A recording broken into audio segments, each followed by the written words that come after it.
Καλησπέρα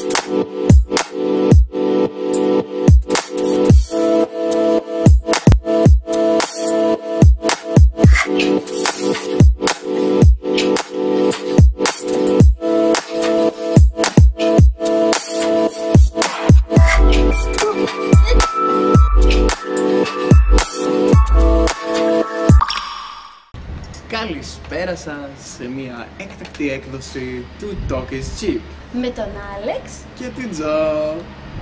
Έκτακτη έκδοση γιατί θα απορείτε πάρα πολύ? Τι πολύ απλά. Θυμάστε το βίντεο με τα ζώδια? Ναι. Καλά το καταλάβατε όλοι σας.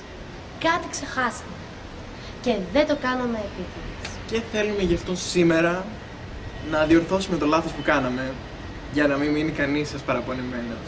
Και επιτέλους να μιλήσουμε για το το ζώδιο του Οφιούχου.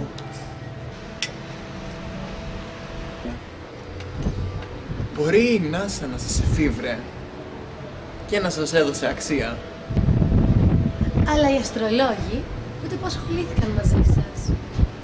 να το κάτι σημαίνει. Σκεφτείτε τα. Κάντε μας like και subscribe στο κανάλι μας.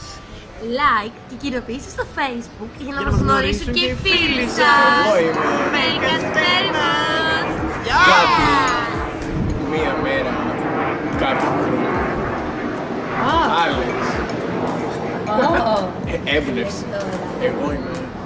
Εγώ είμαι ο αέρας που μπαίνει από το σπασμένο στο τζάμι. Άλεξ. Σε κακομοίρη. Εγώ είμαι η άδεια καρέκλα του Άλεξ. Τζο. Το κανάλι είναι δικό μου.